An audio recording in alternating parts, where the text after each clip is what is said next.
ওই জন্যই আমাদিকে কোরবানির সময়, ঈদের সময় থানায় ইমাম দিকে ডাকা হয় না? হ্যাঁ না?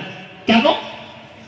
এসপি সাহেব বলেন, থানার আইসি বলেন, আপনারা মেসেজ দিবেন, জুম্মার দিনে বলবেন, ঈদগায় বলবেন, তোমরা পশু জবাহ করলে একটু লুকিয়ে করবে। আর আমরাও বলি, শোনো, ইসলাম বলেছে কেউ কি কষ্ট দাও না, তোমরা গরুটা জবাহ করলে একটু ঘেরে নেবে, লুকিয়ে দেবে। কুটুম বাড়ি, আত্মীয় বাড়িতে, বিটির বাড়িতে, জামাইয়ের বাড়িতে মাংস পাঠাবে, সেটাকে ভালো করে প্যাক করে পাঠাও, যেন কারণ নজরে না পড়ে। কেন? একটা অন্য ভাই তিনি কষ্ট পাবেন। ইসলাম কেউ কি কষ্ট দিতে শিখায় না, এইটা আমরা বলি। কোরআনকে জিজ্ঞেস করুন, লাউ কানা ফীহিমা আলিয়াতুন ইল্লাল্লাহু লাফাসাদাতা। আমি আল্লাহ ছাড়া পৃথিবীতে আর একটা আল্লাহ হলে পৃথিবীতে বিভ্রাট, মারামারি সৃষ্টি হতো। এটা কোরআন। আল্লাহ কজন? একটাই আল্লাহ। যদি আর একটা হতো, আল্লাহ এটা নিজে বলছেন কোরআনে, আমি আল্লাহ ছাড়া আর একটা আল্লাহ হলে পৃথিবীতে মারামারি সৃষ্টি হতো। কেমন? ধরেলেন আপনারা জালসা করছেন, আচ্ছা এই বৃষ্টিটা এটা যদি পঞ্চায়েত প্রধানের হাতে থাকতো, তার পিঠের চাম থাকতো? থাকতো না, সে প্রায় মার খেত। কেন? আপনারা জলসা করছেন, পানি হয়ে গেল, কার হাতে? প্রধানের হাতে। তাকে ধরে নিয়ে যে পিটা, ঠিক কিনা? বৃষ্টি কার হাতে? পৃথিবীর নিয়ন্ত্রণ কার হাতে? আল্লাহর হাতে। আপনাকে মাথা নত করে মেনে নিতে হবে, কিচ্ছু করার নেই। কেন? পৃথিবীর মালিক একজন, কোরআন বলল। এরপর অনেক মুসলিম ভাই শিক্ষিত, তাদের প্রশ্ন আমাদের কাছে, হুজুর একটু আমি চাপড়াই গেছি ঠাকুর দেখতে, বউকে নিয়ে একটু মেলা দেখতে, এতে দোষ কোথায় ইসলামী শরীয়তে? এতে ঈমান কি করে ধ্বংস হবে? আপনারা মৌলবীরা একটু বাড়াবাড়ি করছেন। আমি বললাম ঠিক আছে, তাহলে কোরআনের দলিল শোনো। এক্সাম্পল দিচ্ছি, একটা উদাহরণ। এই গ্রামে রাতের বেলায় সব মানুষ ঘুমাচ্ছে, একটা বাড়িতে ডাকাত পড়েছে। ডাকাত বুঝেন তো? ডাকাতি চলছে। সে ঘরের সব মানুষকে বেঁধে দিয়েছে একটা কামরায়, দিয়ে ডাকাতি করছে, সব মালগুলো গাড়িতে চাপাচ্ছে লুটে। একজন ব্যক্তি প্রস্রাব করতে উঠেছেন, তিনি গাছ তলায় বসে দেখছেন কিভাবে লুটপাট চলছে, ডাকাতি হচ্ছে। পুরো ঘটনা দেখলো, চলে গেল, ডাকাতরা গ্রাম থেকে বেরিয়ে গেল। তারপরে চাপড়া থানার বড়বাবু এসছেন, পুলিশ এসছেন, গ্রামের লোক জেগে গেছে, অমুকের বাড়িতে ডাকাতি হয়েছে, সবাই চলে এসছে। থানার বড়বাবু জিজ্ঞেস করলে, তোমাদের মধ্যে কে কে দেখেছো? সে বললে, স্যার প্রথম থেকে শেষ পর্যন্ত আমি দেখেছি। কাকে বেশি মারবে? কথা বলেন। তাকে তুলে নিয়ে পিটাবে, মালটাকে পিটা, বেরিয়ে যাবে। তাকে মারবে না? মারবে। এরপর শুনে নিন, কোরআনে আছে, হে আমার বন্ধুগণ, আমার শিক্ষিত ভাই, শিক্ষিত সমাজ, মা বোন, কোরআনে আছে, তোমরা যদি দেখো কোন জায়গায় শিরকের কাজ হচ্ছে, আল্লাহ বিরোধী কাজ হচ্ছে, রাসূল বিরোধী কাজ হচ্ছে, শরীয়ত বিরোধী কাজ হচ্ছে, শক্তি থাকলে হাতের দ্বারা রুখে দাও, তা না হয় সুবানের দ্বারা রুখে দাও, তা না হয় ঘৃণা করে ওই জায়গা থেকে দূরে সরে যাও। আপনি কিয়ামতের দিনে কি হিসাব দিবেন? আপনি নিজে তৈরি থাকুন, আমি তৈরি আছি। আমি যেটা বলছি হক, আর আপনি যেটা ভাবছেন ওটা না হক, আল্লাহর কাছে আপনাকে হিসেব দিতে হবে। আমার বন্ধুগণ, সব থেকে দুঃখ কোথায় লাগে জানেন? এই আপনাদের মতনই প্যান্ডেল। গত বছর আমি গিয়েছিলাম আপনার 10 ঘরা বলে হুগলিতে একটা জায়গা আছে, আমার বর্তমানে শেষ আর হুগলির শুরু। 10 ঘরা তারকেশ্বরের আগে। তো সেখানে আমি জলসায় গেছি, এরকম প্যান্ডেলের পাশে একটা বিরাট গাছ, গাছটার চারিদিকে প্যান্ডেল হয়ে গেছে, গুড়াটা নিচেই আছে। তার গুড়াতে মাটির ঘোড়া রাখা আছে, আগরবাতি, মোমবাতি ইত্যাদি ইত্যাদি ইত্যাদি সব রাখা আছে। তো আমি স্টেজে গেলাম, যাওয়ার পর আমাকে খুব ভালো লাগলো। আমি বললাম, বাবা আপনাদের এখান দেখে আমাকে খুব ভালো লেগেছে, পশ্চিম বাংলার মধ্যে। বলে, কেন?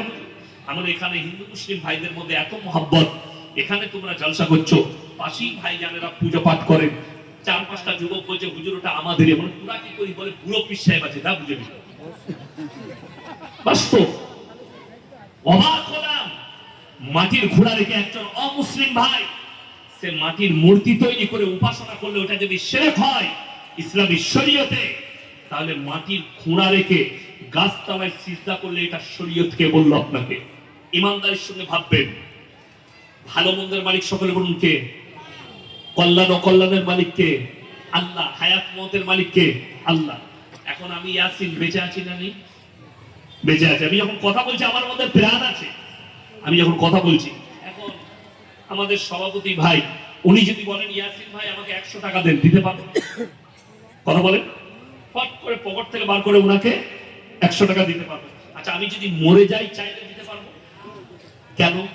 ক্ষমতা শেষ নেই। আপনি এইটা বিশ্বাস করলেন যে ইয়াসিন ভাই বেঁচে থাকলে 100 টাকা দিতে পারতো, মারা গেছে, ওর আর দিবার ক্ষমতা নেই, কোনো কিছু করার ক্ষমতা নেই। তাহলে আমি মরে গেলে আমার কবরে কি করে ভালো মন্দ চাও? কথাটা বোঝাতে পারলাম? তাহলে ইয়াসিন মারা গেছে, আমার কবরে গিয়ে কি করে ছেড়ে চাওয়া যাবে? আমার কবরে গিয়ে কি করে ভালো মন্দ চাওয়া যাবে? আমার বন্ধুগণ, আমার ভাই, আমি সিস্টেম বিরোধী লোক। অনেকজন আমার জালসা শুনে মনে করে এটা পীর বিরোধী। না, আমি পীর বিরোধী নয়, আমি হচ্ছে সিস্টেম বিরোধী লোক। তোমার সিস্টেম ভুল, আমি তোমার বিরুদ্ধে। পৃথিবীর কোন বাপের বেটা মৌলবি সে যদি বলতে পারে যে কবরে চাওয়া যাবে, কবরস্থানে চাওয়া যাবে, এখানে হাজী সাহেব থাকলে, আপনার গ্রামে হাজী সাহেব থাকলে তাকে জিজ্ঞেস করবেন আপনি কি আল্লাহ নবী সাল্লাল্লাহু আলাইহি ওয়াসাল্লামের কবরে কিছু ভালো মন্দ চেয়েছিলেন? না, আপনাকে হাতই তুলতে দিবে না। কবর জিয়ারত করা সুন্নত। কবরে হাত তুলে কবরের কাছে যাওয়া এটা চরম পর্যায়ে শিরক এবং আল্লাহ বিরোধী, শরীয়ত বিরোধী কাজ। আমার বন্ধুগণ, দুঃখ লাগে, আপনি চলুন হাজী আলী বাবার মাজারে, মুম্বাইয়ে বীরভূম ডিস্ট্রিক্টে দাতা বাবার মাজারে, বড় লোক, দামি লোক, তারা যাচ্ছে গাড়ি নিয়ে, একটা চাদর চড়িয়ে, সেখানে গিয়ে সিজদা দিয়ে বলছে বাবা আমাকে ছেড়ে দাও, বাবা আমার ব্যবসায় বরকত দাও, বাবা আমাকে এটা দাও। অথচ সে যখন বাইরে বেরিয়ে আসছে, দুদিকে ভিখারি বসে আছে, আল্লাহকে নাম পে দে দে বাবা। সেও জানে মাজারে গেলে পাবো না, তোর পকেটেই টাকাটা আছে। কথাটা বুঝতে পারেননি? উনি তো চলে গেছেন, উনি আমাকে কবর থেকে কি করে টাকা দিবে যে আমার সংসার চলবে? আমি জানি তোমার পকেটে টাকা আছে, তাই তোমার কাছে হাতটা পেতেছে। আমার বন্ধুগণ, আমার ভাই, মাথায় রাখবেন আল্লাহ ছাড়া কল্যাণ অকল্যাণের মালিক কেউ নেই। ইয়াসিন মারা গেছে, ইয়াসিনের ক্ষমতা শেষ, আর তোমাকে কিছু দিতে পারবে না। আমার ভাই, ব্রেনে আঘাত লাগবে আপনার। আজকে মুসলমান গাছতলায় সিজদা করছে, যে গাছটা ঢপ দিলে ভেঙে পড়ে যাবে, মাটির খোঁড়া রেখে সেখানে সিজদা করছে, অথচ সে জানেই না এটা আল্লাহর কাছে মারাত্মক একটা শিরক। যেমন সব থেকে বেশি শিরকে লিপ্ত কারা? আমার মা বোনেরা সব থেকে বেশি। ছেলে হচ্ছে না, 1 বছর 2 বছর 3 বছর হলো, ডাক্তার করছে, ডাক্তারি করছে, ছেলে হচ্ছে না। এরপর এরা চিন্তা করলে ইয়াসিনের কাছে এলো, আমার কাছে, কি হলো বাবা? বলছে হুজুর 3 বছর হয়ে গেল, বাচ্চা হচ্ছে না। আমি বললাম ভাই নামাজ পড়বে, আল্লাহর কাছে কাঁদো, আল্লাহ চাইলে বাচ্চা হবে, আল্লাহ না চাইলে পৃথিবীর কেউ দিতে পারবে না। কিন্তু দুঃখ লাগে আমাদের দেশে এমন এমন তাবিজওয়ালা আছে, অনেকজন বলছে আমার তাবিজে বেটা ছেলে হয়, খোঁজ নিয়ে দেখুন সে হারাম করে একটা বেটা না। বাস্তব বলছি। আচ্ছা তাবিজে যদি বেটা হতো, আমাদের তাবিজে পঞ্চায়েত গুলো কাদের দখলে হতো? মৌলবীদের। ইসলামে 4টা বিয়ে করে যায় যাচ্ছে না? নাই আছে। 4টা বিয়ে করতাম, বছরে একটা করে বেটা, 10 বছরে কটা? 40টা। লাঠি চোর আমার, পঞ্চায়েত আমার।